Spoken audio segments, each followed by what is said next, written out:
Yeah, all good. I'm Alex Simmons, and welcome back to part deux. It's the Festiball podcast, part two for everyone outside of France. I'm joined once again, the man with the planets, Ray Chan, the visionary, the boss, the leader of the Candy Pants Army, who are putting together this fantastic concept with Matchroom and Forefront. It's going to be great. And also, my partner in crime, my host with the most, it is legend that is Dom Matteo. Dom, we're getting to fever pitch now. Are you excited? We're nearly in Dubai. It's a few days away from travelling to Dubai. How do you feel, mate? Yeah, like I've mentioned in the last pod, I'm just very excited to be coming over. Looking forward to it. Looking forward to experiencing everything about what we're trying to achieve. Is like you say, meeting people, chatting with people. Just giving them people that experience that they probably never had before. So it's like just actually telling people in real terms what it's like to be involved within that football environment, but also telling people about my little journey. And also I think with everything, it's all about bringing people an experience, and we're certainly going to do that. And like you say, with between me, yourself, and Ray, and everyone else who's involved with the team, we're going to bring that experience and give them the best experience we can give them. And that's what it's all about. We've got to make people happy and people smiling. That's what it's all about. There's been a lot of doom and gloom. Let's bring that experience and make it fun for everyone as well. Ray, it's connecting to fans. It's all about connectivity, all about communication, all about the experience. Loads of people since the last pod have got in touch saying, how do we book tables? What are the packages? How do people get involved? Just give us a bit of an insight into the process for somebody who might be sat at home now in Dubai or sat in England knowing they're coming over and they want a premium table, they want a standing table, they want to go to X game or Y game. How do they get involved and what's the process, mate? I mean, the first thing for me is to sort of communicate that this whole project is about accessibility. We're opening the net really wide, ensuring that we're covering all demographics, all ages. Everyone is welcome. It's accessible. In regards to be able to book, all the communication is through our Instagram, Festiball UAE, and festivaluae.com. So all that information will be channeled through those two areas. You can book tickets there. What we're gonna do is offer free tickets for anyone that wants to come from a standing perspective and be part of that true shoulder-to-shoulder fan zone experience. And then we'll have VIP tables as well for people that want a bit more space and to sort of have that VIP experience, really.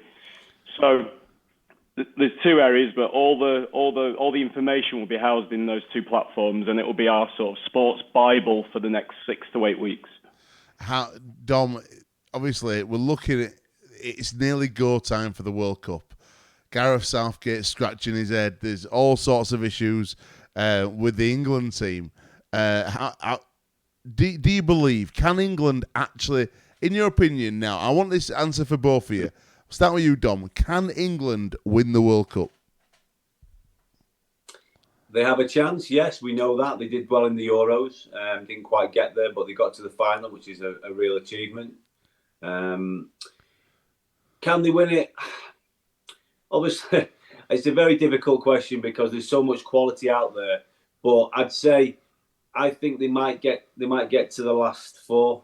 That would be another achievement, I think. But I think it's a bit of an unknown with me because I'm not sure if if Gareth Southgate has got his team. That I don't know if he's got his actual team. I think there'll be certain players that I know he's probably got 5 or 6 that are definites, but I still think there's a few that he's probably still unsure about. And that's not me being cruel about it. I think there has been, because obviously there's been a few injuries already. It's whether they'll be fit as well. Some key players have been out. So I think, yeah, it's a tough job, I think. But obviously he'll choose a massive squad, and then he'll bring that down to as many as he needs to take in the end. But I think sometimes you start with like 40, and then you cut it right back to your 25 or whatever it is at the end. So he's got a lot of big decisions to make. But the one thing about him, he's very calm, very collected in the way he speaks. Maybe the fans would like a bit more passion, but he's not that type of guy. I see him at Ellen Road quite a lot. He comes to watch a few of the lads there. But yeah, it's going to be tough. There's obviously other teams that are going to be favourite. I'm sure France will probably be one of the favourites to win it. A lot of other clubs, a lot of other world teams as well. So, yeah, listen, it's going to be great. But will England win it? I think if they got to the semi-final again, that'd be massive. But, yeah, they've got a chance. I'm not ruling them out because they've always got an opportunity with the players they've got and the goal scorers they have in the team. But, yeah, it'll be difficult. But if they got to the top 4 again, that'd be amazing, I think, as well. Is there any chance, Ray, we can look at Haaland's birth certificate and the fact he's born in the UK and get him to partner Harry Kane up front? Is that a go, Ray, do you think, before the World Cup?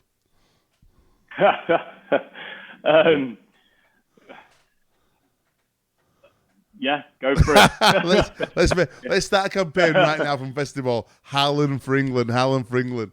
Ray, can they win? Yeah. Can England win? And what would it mean an England win to people in Dubai and Dubai in general, or even a Qatar win? You know, stranger things have happened. They did win the under-19s, or came second in the under-19s a few years ago. I mean, obviously, like Doha, Qatar it's like the next door neighbour. For those that don't know, you know, it's a 45-minute flight. Some people I hear are driving over, so it's a 9-hour drive. So it's kind of going from probably Brighton to Edinburgh, right, as an example.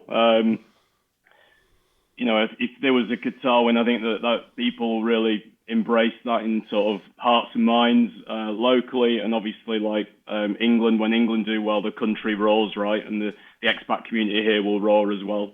So, you know, hopefully there'll be some positive results, and that energy sort of reverberates in the region. It's interesting. Sorry, Simo. It was when you're talking about Erling Haaland. It was interesting, you know, just showing the character he is as well, and obviously the way he's played.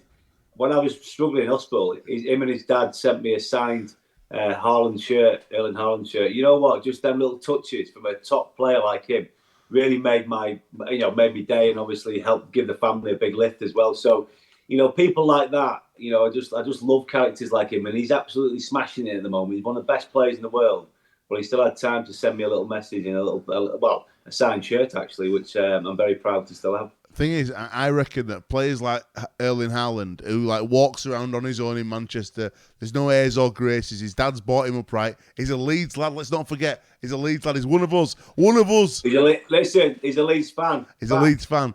So I reckon he'll be in Dubai. I reckon he's the kind of guy. He were in Ibiza with my cousin and Tom Zanetti recently, having a few beers and chilling. I reckon that he'll be in Dubai. I reckon he'll come down to the fan zone and take a few fans on at kick-ups and head-ups and all that. I'm telling you, it'll happen. Let's manifest it. We'll get Erling Haaland down to Festiball without a shadow of a doubt. On today's pod, Dom, I want you to tell us your top 5, just to start thinking about best players you ever played with. Best players you ever played with. But let's talk about the general feeling in Dubai. In the UAE region, do you think Dubai will be the main hub for fans? Obviously, Abu Dhabi's and Doha, 45 minutes flight and drive away, respectively. What is the whole region feeling like? And is it ready? Is it ready for the World Cup? The whole region's buzzing. For me, you know, like the F&B sector, the entertainment sector, everyone's gearing up for, you know, probably the busiest winter that the Middle East has ever seen. You know, it's always popular this time of year. The peak months start from October, November through till March. But, you know, like there's so many sort of sporting events coming in as well. You know, UFC was here a few weeks ago. Matchroom Boxing will be on. Then we go into like the race weekend in Abu Dhabi.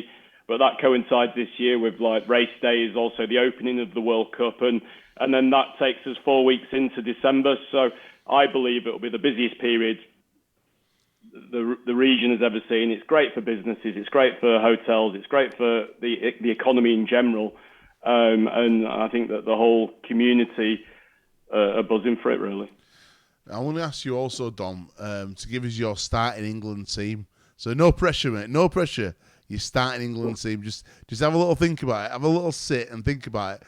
Ray, you mentioned Matchroom there. They're our proud partner. And next week is, this weekend, is the Bivol fight. It's the Bivol fight. Tell us a bit about, obviously, how Matchroom and Candy Pants are going to be partnering on that fight. 'Cause it's the first project together in terms of the fight night. Yeah. So when Frank Smith approached me, it was, he said that the guy, they have a strategy to keep growing around the world. Abu Dhabi was one of them. They've agreed 3 to 4 fights for the next 12 months with Abu Dhabi Tourism. And Bivol Ramirez on November 5th was the first fight card. For those that are into boxing, it's a true purist fight. If you followed the sort of boxing calendar, Bivol beat Canelo. Canelo is the face of boxing, Yep. a superstar, pound for pound number one. And Bivol beat him recently, so he's sort of taken that mantle, and he's fighting a Mexican Ramirez, and that really is a boxing geeks fight in terms of like two really good fighters. I believe it's a 50-50, 55-45, probably towards Bivol. And I'm super excited for the card, and also all the activations that we're sort of planning on the build up to it with Eddie Hearn doing a Q&A, and we've got like a big pre-fight night brunch at Yas Bay next to the arena, and then we've got like yourself DJing on the night. Yep. And everything else that's sort of going round at the minute. Mate, I can't wait. It's going to be exciting. One thing, obviously, that is on everyone's lips is Gareth Southgate's England team. Right now, going to transport Don Matteo, going to parachute him into the England job. Gareth Southgate sadly got COVID just before the first game. There's only one man to call. Sam Allardyce is out, so it's down to you, Don Matteo. You're in the region. You're at Festiball, and you come to me and Ray and you say, Simo, I'm really sorry. My country's calling. And we say, it's all right, Dom. We just want VIP tickets. Sort us out. We're there with you. We're supporting you. But, Dom, you've got to name the first England team to take the field against Iran.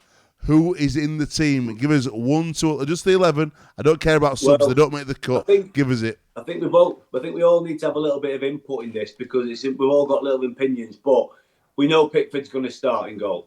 No two ways about it. He's had a good season so far. I think at right back, obviously James has got an injury problem, so he's probably he might play Trippier, who I like.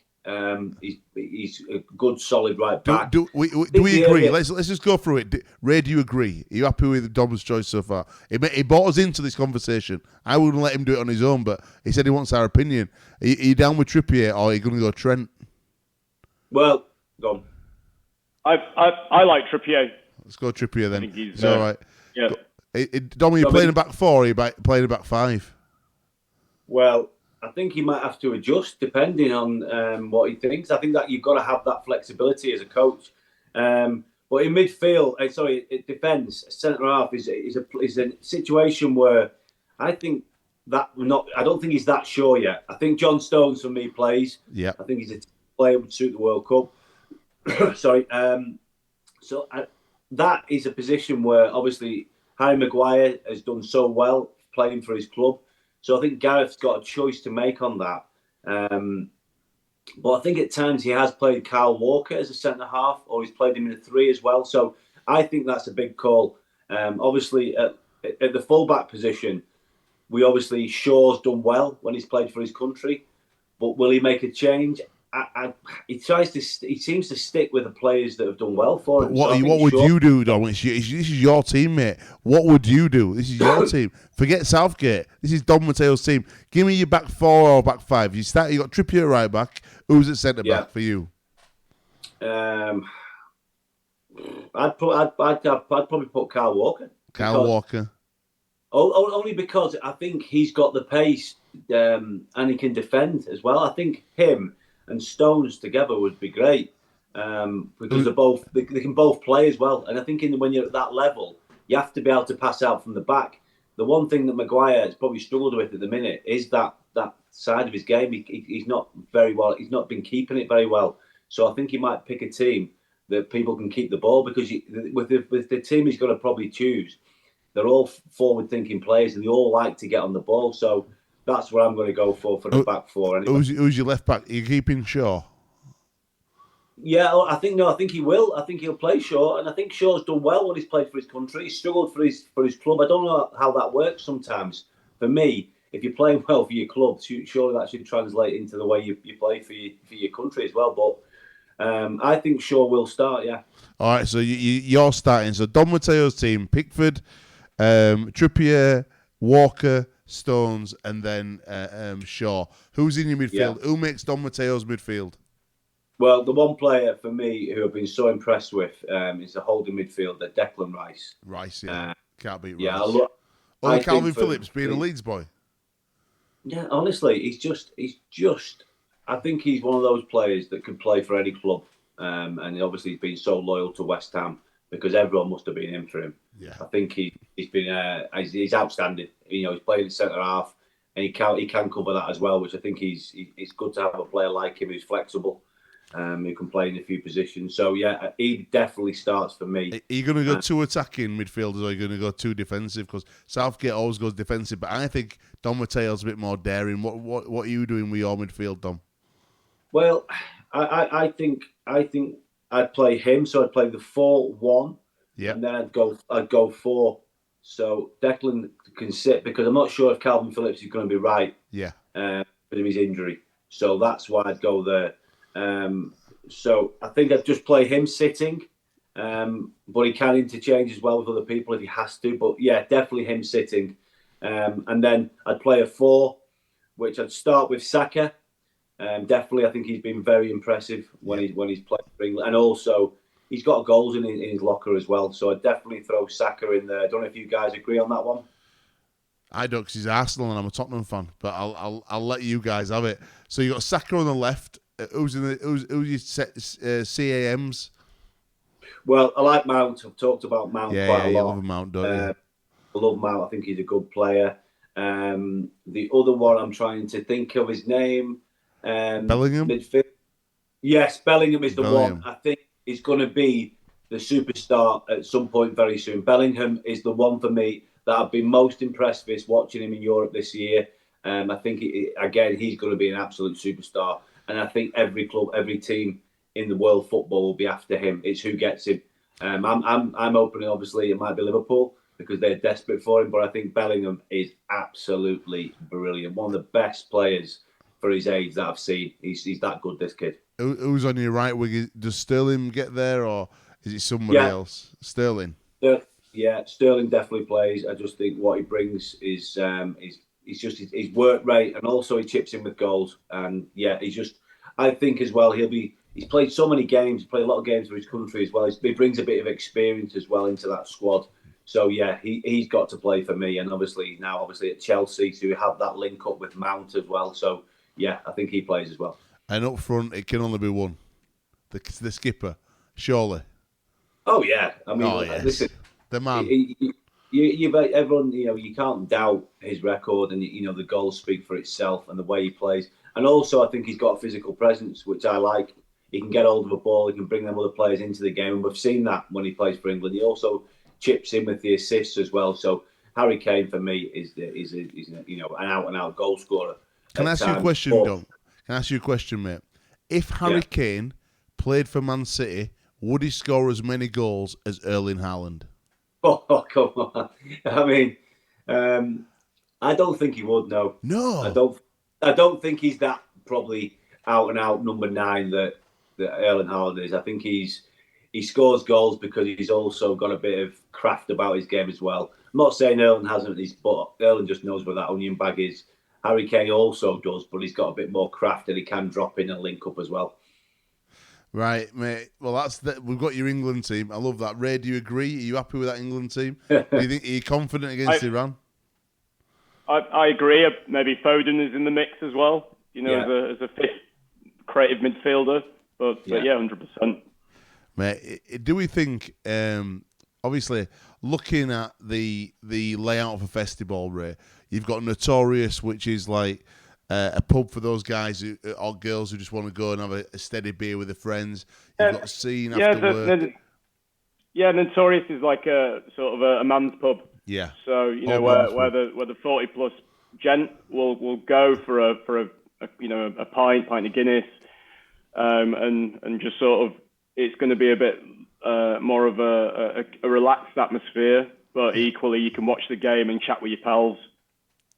And then Scene, I think you were moving on to. Yeah, Scene. The Scene is after work. It's that sort of after work family venue.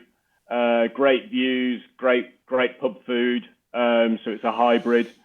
And then obviously Phileas Fogg's is broken down into the different areas, catering for everyone, from families. Sort of it gets that sports fan with it being the home of sport as well. Ray, I want you to be honest now. You can't lie to me. You can't lie to the Festiball audience. There's a restaurant in. You know what I'm like? I do love a steak, right? I love a steak. Right. There's a restaurant inside Fogg's, and obviously I'm still in UK. I haven't got to Dubai yet. I'm going to do a little video of it, but out of 10, give me the Cleaver's steak quality. Are we talking? Because I want to know, is it, Cleaver's is inside Fogg's. Explain that to people. Yep. Explain it to people, because Fogg's is kind of like it's loads of different areas within one space. It's a huge site. But tell us about Cleaver's and how good are this? Honestly, how good are the steaks there? Don't lie to me, Ray. I'll call you out on the next podcast when I get there. No worries. Yeah, so Cleaver's is a venue within a venue. So Cleaver's is the steak restaurant. It's like a more of a elevated sort of direction of a steakhouse. And I was there recently. Had a tomahawk presentation, fantastic. Taste, fantastic. And I think it's a bit of a hidden gem in that community, to be honest with you. So you can call me out. I'm going to call you out. We can have one together. This is the man. Do you still eat your steak blue? Me? Yeah. Mate, that's you. I'm sure I remember you just going and then having a steak. No. How do you have your steak? I'm medium rare. I'm a medium rare guy. What you on? How do you have yours, Dom? Oh well. I don't eat red meat anymore. No, you don't eat anymore. Because I look after myself properly, Simo. Oh. But no, listen. I went over to Salt Bay in Dubai, and he actually fed my son the best piece of meat my little boys have said he's ever had. Wow! So he loved it. Outstanding. Ray, so you got the Cleavers in there. You've got the arena, and that's what I'm really excited about. It's going to get a full decor. It's going to be fully.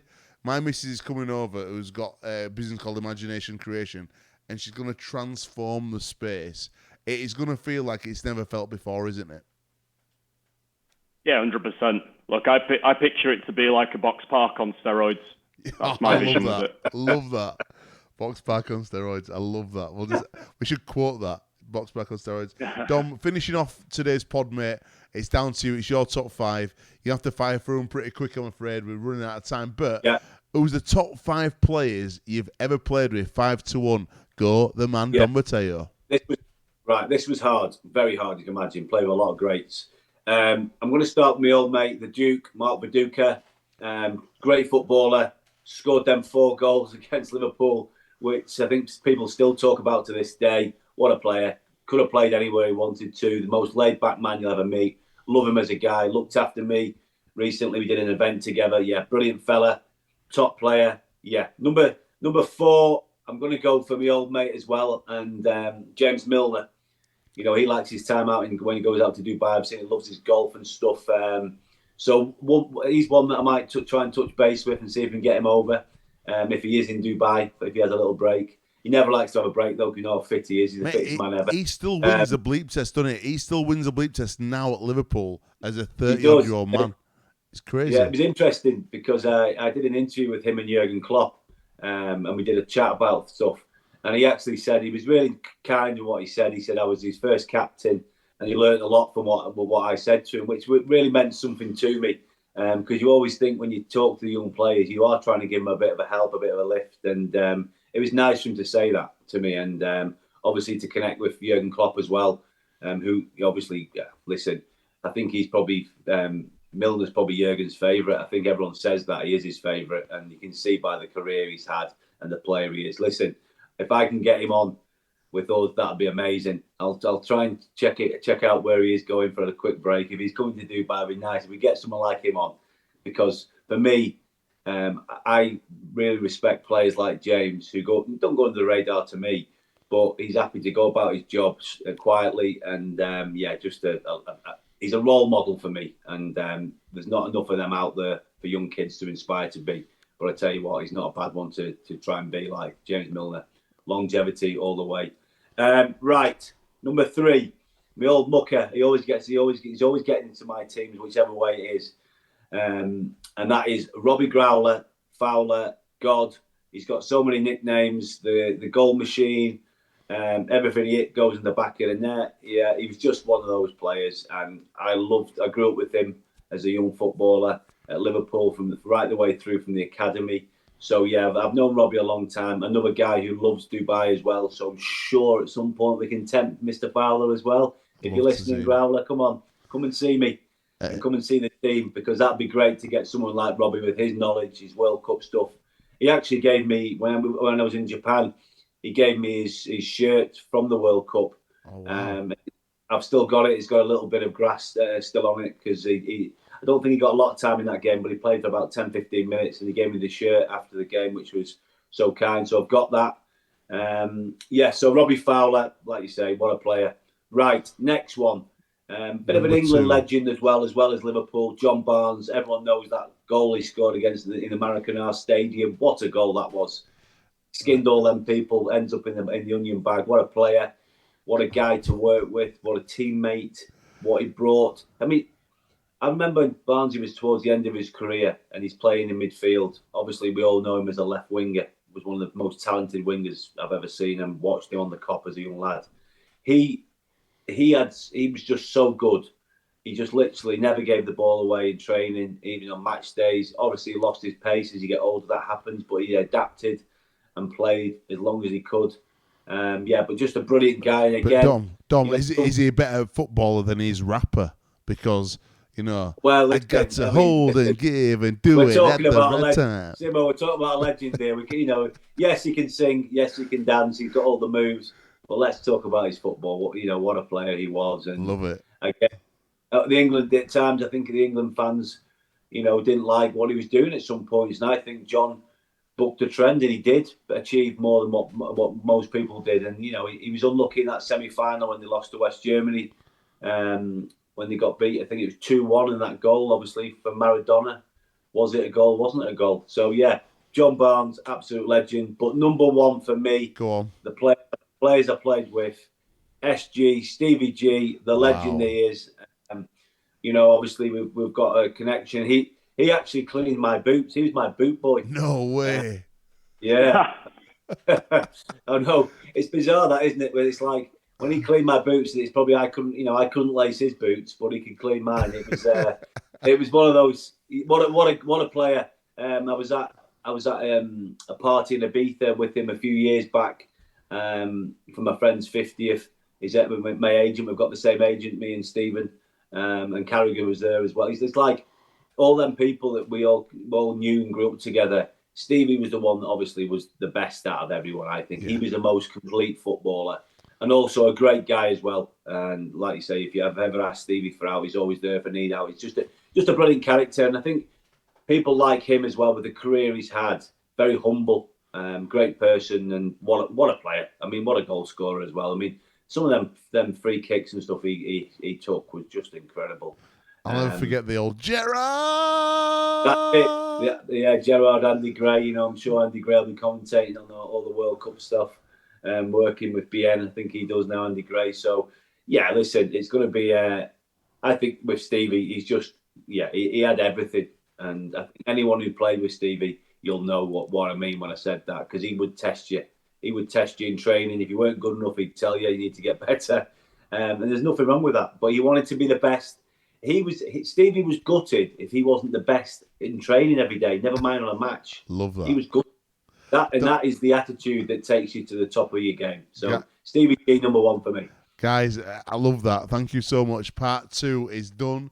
Festiball podcast. Big thanks to Matteo, my proud partners. One last word though, Dom. I can't believe Rio Ferdinand didn't make the cut for your top 5 footballers you played with. Right, I'll just have a quick recap on that. Rio would have definitely made it because he's the top player, but it's the Man United thing for me. He is the best centre half I've played with. No two ways about it. Sorry, Lucas, if you're listening. Lucas Radaby, that is. But yeah, he was. He was a top player at Rio, and it's only because the Man U situation. It's hard for me to take that a little bit sometimes. Absolutely outstanding, boys. The next podcast, Ray, is someone really special for you. It's the man, the Eddie Hearn. He's grown Matchroom around the world. Gazza's going to be joining us for that. A real boxing purist chat. Dom will come back for podcast 4. Oh, it's gone. Yeah, it's all right, though. I kind of preempted it.